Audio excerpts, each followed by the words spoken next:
Cyber city की M3M society से एक युवक का हथियारों के बल पर अपहरण कर फरार हुए 3 बदमाशों को गुरुग्राम पुलिस की क्राइम यूनिट मानेसर ने गिरफ्तार करने में सफलता प्राप्त की है। पुलिस ने पीड़ित युवक को सकुशल बदमाशों के कब्जे से छुड़ाने के साथ ही वारदात को अंजाम देने के लिए इस्तेमाल की गई एक रिवॉल्वर, 3 जिंदा कारतूस और 4 मोबाइल फोन जब्त किए। एसीपी क्राइम वरुण दहिया की माने तो 2 फरवरी को एक महिला ने पुलिस चौकी बार गुज्जर में शिकायत दी कि 3 व्यक्ति उसके लड़के मनोज कुमार का M3M सोसाइटी से अपहरण करके ले गए हैं। युवक के अपहरण की घटना को गंभीरता से लेते हुए मामला क्राइम यूनिट मानेसर की टीम को सौंपा गया। क्राइम यूनिट मानेसर की टीम ने तत्परता से कार्रवाई करते हुए अपहरण की वारदात को अंजाम देने वाले 3 आरोपियों संदीप उर्फ काला, मोहित व कुणाल को काबू करने में सफलता हासिल की। पुलिस टीम द्वारा आरोपी संदीप व मोहित को दीपालपुर से तथा आरोपी कुणाल को हसनियारपुर से तिहाड़ कला से गिरफ्तार किया गया। सर, किडनैपिंग मामले में 3 गिरफ्तारियां हुई हैं, क्या है पूरा मामला? ये खिड़कीदोला के नौरंगपुर एरिया है, हमारा M3M सोसाइटी है, वहाँ का एक घटनाक्रम है। बार गुजर पुलिस पोस्ट लगती है खिड़कीदोला पुलिस स्टेशन के अंतर्गत। इसमें मनोज नाम का जो एक विक्टिम है उसको किडनैप करा गया है 1 फरवरी को 3 अज्ञात लोगों द्वारा, और जब उसकी गहनता से जांच करना शुरू हुआ, केस रजिस्टर्ड करा गया खिड़कीदोला पुलिस स्टेशन के अंदर। तो उसके अंदर जो हमारी क्राइम ब्रांच इंचार्ज हैं ललित, उन्होंने एक टीम गठित करी और तत्परता से कार्रवाई करते हुए जो किडनैपर्स थे 3 उनको अरेस्ट करने में सफलता प्राप्त करी है। इसकी पृष्ठभूमि ये है कि जो मनोज है वो जो पीड़ित है उसने कुछ समय पहले, काफ़ी साल पहले, जो एक्यूज़ पक्ष है उसमें 3 एक्यूज़ हैं बेसिकली, एक संदीप, मोहित और कुणाल। ये तीनों ही सोनीपत के रिहायशी हैं और संदीप के साथ लेन देन का मैटर था। जो पीड़ित मनोज है, मनोज ने संदीप के किसी भांजे को नौकरी लगाने के एवज़ में 15 लाख रुपए के लगभग एक अमाउंट लिया था कुछ साल पहले, और उस अमाउंट को वापस नहीं लौटा पाया। उस एवज़ में संदीप ने इस घटनाक्रम को अंजाम दिया।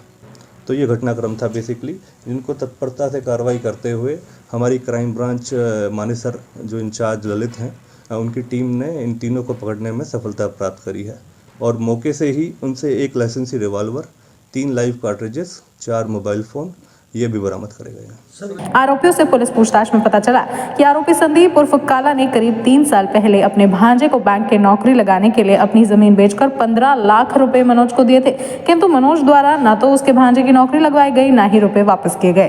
रुपया वापस न देने पाने के कारण मनोज ने पहले अपनी कार संदीप उर्फ काले को दे दी थी, परंतु कार देने के बाद भी मनोज की तरफ करीब 8.50 लाख रुपए बकाया थे। मनोज बकाया रुपए नहीं दे रहा था और छुपकर नौरंगपुर में एक सोसाइटी में रह रहा था। रुपए के लेन देन के चलते संदीप उर्फ काले ने अपने साथी कुणाल व मोहित के साथ लाइसेंसी हथियार के बल पर वारदात को अंजाम दिया और पीड़ित का अपहरण करके सोनीपत ले गए। ये आपसी लेन देन का वो है, तो इसमें कुछ पहले भी इन्होंने 15 लाख के एवज में कुछ दिया भी था कोई?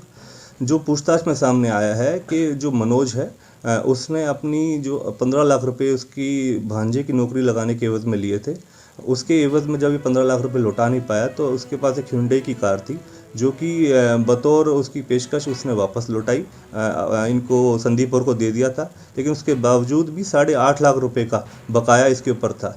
तो वो पैसा देने में सक्षम नहीं था, पैसा नहीं दे पा रहा था। इस एवज में संदीप ने अपने कुछ साथियों के साथ मिलकर, जो कि मोहित और कुणाल, ये तीनों ही सोनीपत के रिहायशी हैं, निवासी हैं, इन तीनों के साथ इस षड्यंत्र को रचा और इसकी किडनैपिंग करके इसको सोनीपत ले गए और वहीं से हमारी टीम ने इनको पीछा करते हुए, तत्परता दिखाते हुए इन तीनों को पकड़ा है और उसको पीड़ित को रेस्क्यू किया है। कितने घंटे तक बंधक बना के रखा गया और कहाँ पे? देखिए, ये 1 तारीख की घटनाक्रम है। 2 तारीख में केस रजिस्टर्ड करा गया पुलिस स्टेशन में। जैसे ही इन्फॉर्मेशन जो पीड़ित की मदर है उसके द्वारा जब शिकायत दी गई तो उस पर तुरंत कार्रवाई करते हुए हमारी पुलिस, जो हमारी क्राइम ब्रांच है और SHO जो अजय हैं खिड़कीदोला पुलिस स्टेशन के, उनके द्वारा टीम गठित करी गई और तत्परता दिखाते हुए इनका पीछा करा, इनकी जानकारी निकाली गई और इनको पकड़ने में सफलता प्राप्त करी है। ठीक, थैंक यू।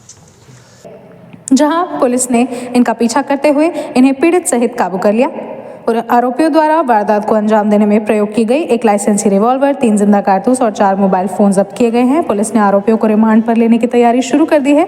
गुरुग्राम से B न्यूज़ के लिए निशांत चौहान की रिपोर्ट।